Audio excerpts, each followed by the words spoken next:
Hi, everyone, and welcome to BEaTS Research Radio, a podcast and YouTube channel dedicated to communicating science with the community.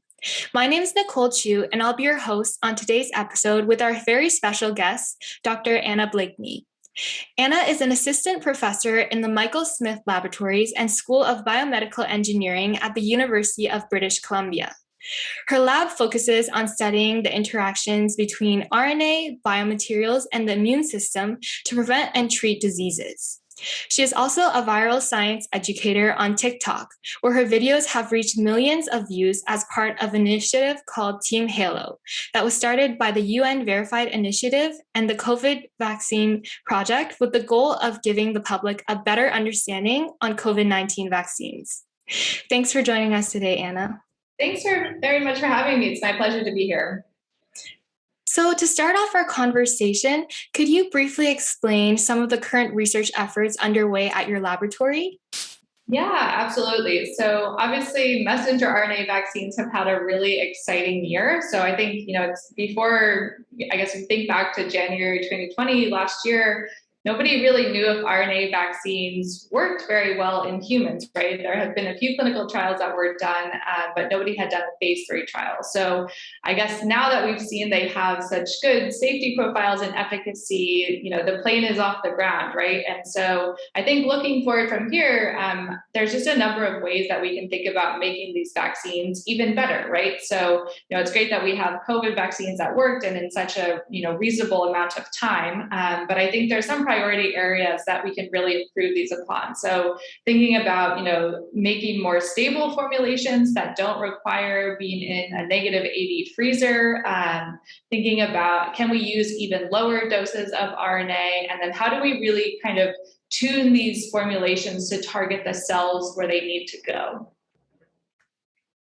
Perfect. So you were talking about making these RNA vaccines more stable, and you have also been studying self-amplifying RNA. So could you go into more about how this could impact potentially developing vaccines in the future? Yeah, absolutely. So self-amplifying RNA, for those who haven't heard of it, is just a type of messenger RNA. So instead of just the messenger RNA, which encodes one protein, self-amplifying RNA encodes 5 proteins. So one of those is the same vaccine antigen, but it also encodes 4 proteins that make up a replicase enzyme. And what this replicase enzyme is able to do is once the RNA gets into cells, it's able to make exact copies of the original strand of RNA. So even if one strand gets in, then you get kind of this exponential amplification of the RNA. And this means that we get a much higher amount of protein expression from the same dose of RNA. So this is really advantageous for vaccines because it means you can use a much lower dose. And especially now when, there's not actually that many opportunities normally where we need to vaccinate 7 billion people all at the same time. But obviously, if you can use a dose that's 10 or 100 times lower, that means that we can just be making and distributing these vaccines that much faster. Oh, so it really holds a lot of potential for the next generation of development of the vaccine, right?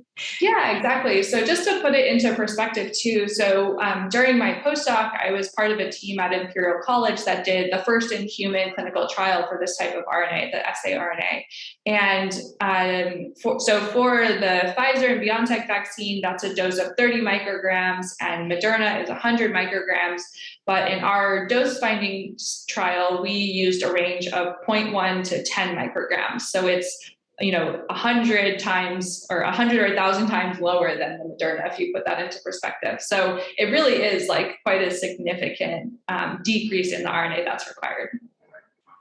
Well, that's great to hear. And you mentioned before, like COVID, the pandemic has put like a great advancement to the mRNA and vaccine development. But with this great advancement, there comes like a lot of rumors and maybe like miscommunication online. And so you have been working as a part of Team Halo and on TikTok as well to debunk these rumors.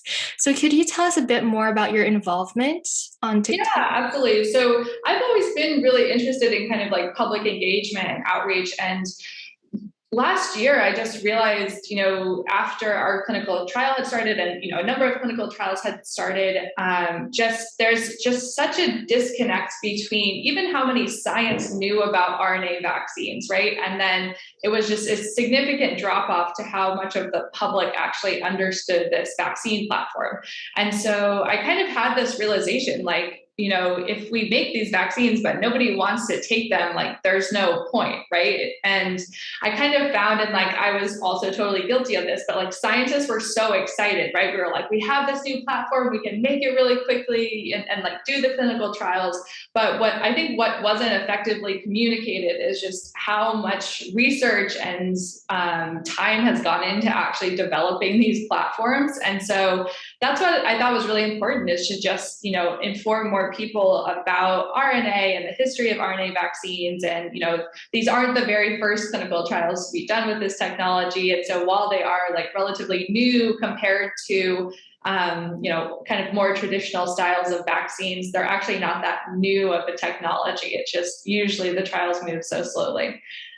So that's really the goal, is that I think, the whole goal of Team Halo is to connect scientists and clinicians who are working on COVID-19 to the general public. And the whole idea is that, there's so much information out there, right, that you get through the media or the government. And I think it actually, like, people are really interested in hearing from the scientists and clinicians who work on this, who, can show you firsthand, like, this is what it means, or like, this is what it looks like to make a vaccine. This is how we do the experiments. This is how we actually test them. So I think that insight kind of just helps to bridge the gap and help people trust the vaccines more. Yeah, certainly. And as you mentioned, certainly it's definitely sometimes miscommunicated online. Like potentially a news source could say, well, vaccine developed in under a year, when in reality, like the research has been there for like since the SARS epidemic. And really hearing it from the researchers yourselves is very like authentic and genuine. Yeah, exactly. And I think you touched on something really important there, which is the authenticity. And yeah, TikTok is like a very weird social media platform, but I think people really respond to the authenticity. Actually, is like, you're just, it's not like super edited videos and like really well produced videos. It's like literally just you talking. And so I think it's quite authentic and genuine in that way, which I think really works. Yeah. And your TikTok has definitely gone very viral. You have like over 200,000 followers.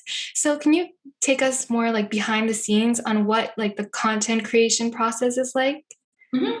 Yeah. So I always say, like, come for the entertainment, but stay for the science. So TikTok is, I guess, for those who don't know, it's really kind of governed by these trends that go around. So it will either be like a sound or a dance or sometimes a hashtag. And there's just periods where like these certain trends get really popular and kind of everybody does them. So it's really a platform based off of like everybody copying each other in a way. And so really what I try to do is just kind of take the trends that are out there and fill them with as much scientific knowledge as I could possibly fit into 15 or 60 seconds. And so oftentimes this means like looking quite foolish, doing like a weird dance or something like that. But I think it's pretty fun to actually make them. But it's kind of a range, right? So some of them will be like, sometimes I'll just have like use the green screen effect to put like a paper and actual graphs up and explain what they are. So I would say that's more on like the very like informational and educational side of it. And then sometimes I just make more like lighthearted and fun ones, like maybe in the lab or something like that, where maybe people don't learn as much, but I think the purpose is kind of just also connecting. So it's a really wide range, but basically I just try to take the trends that are going around and fill them with, kind of vaccine literacy knowledge. Wow, like really that delicate balance between engagement and educational. So you find that like more of your science TikToks do better, or more of like the fun ones, or like?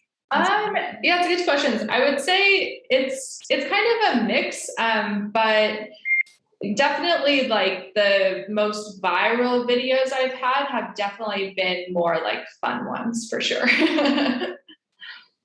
Well, thank you so much for sharing.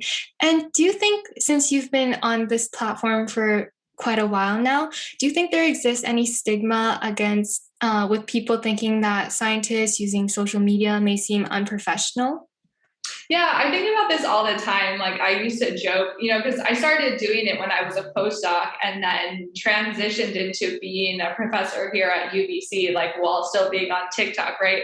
And it's kind of weird to come into a new job and that's like a lot of people like know that about me. And so it's kind of weird to be like, oh, and you have a TikTok. And I'm like, yeah, but I also like do science and have a real job, right? So I used to joke like, when is this going to start like negatively affecting me? But actually, I think it's actually people do really respect it. I think, social media, it's like it's not like a traditional type of academic communication, right? And I think, there's kind of pros and cons to everything, but I think just the idea that, I have an audience of 200,000 people that I can get information out to is kind of an unprecedented opportunity for a scientist. And so I think in that way, it is a really powerful opportunity. And I think people do appreciate that. Yeah, and I really like how you're breaking those traditional boundaries with your TikTok platform and really showing how more scientists can use TikTok to communicate their work. So would you like to see like more scientists use like different social media platforms, not just TikTok, maybe Twitter, to communicate their research?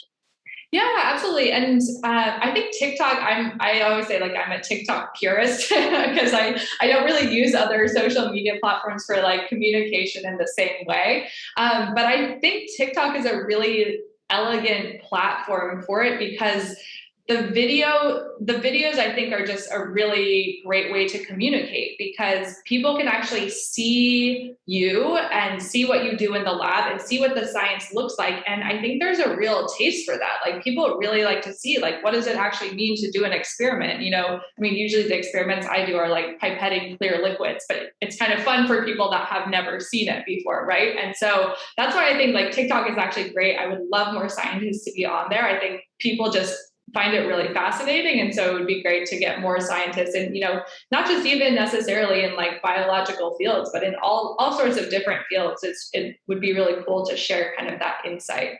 I think as far as like other social media platforms, I guess like some people are on Instagram and YouTube, which I think are also like you can do videos on, which is an effective way to do that. I guess on like Twitter, I think a lot of academics already use Twitter, but it's more so like communicating papers. And like, that's often how I find out like the newest papers that are released is just from people that I follow on Twitter. So in that way, like, I don't even really use Twitter to communicate to people that like non-academics, I would say. Like I use it in a more like traditionally professional way. But I think that's kind of, it's fine. Like, each platform can kind of be used for a different function. Yeah, I completely agree with that. And I think also, as we talked before, that authenticity on TikTok is really what's attracting a lot of people to the platform. And you can really engage with like a younger audience and really communicate in simpler terms, which I really enjoy. Yeah, exactly. And it's like, you're limited to like, as a scientist, I'm used to giving like 15 or 60-minute talks, right? But on TikTok, you only have 15 or 60 seconds. And so it's like you really have to be able to condense what you're saying down into like a very palatable amount of information and kind of just be impeccable with your words, right? Like you just have to really think about what is the message here and, how can I boil it down? Yeah, and most of the times, the most successful videos are just like the simplest ones, the most easily communicated ones. And it's really refreshing to see how you don't have to make all those fancy jargon terms in your videos. Yeah, exactly. It's like you don't have to spend like 2 hours making a video being like, and then this, and then this, and then this. You can just be like, okay, here's like the three main takeaways, and then like link to the paper in the comments if you want to. And for those of the people who may not know and may want to follow you, do you have like a TikTok username that you could share with us? Yeah, so it's just my first dot last name. So it's just at Anna.Blakney.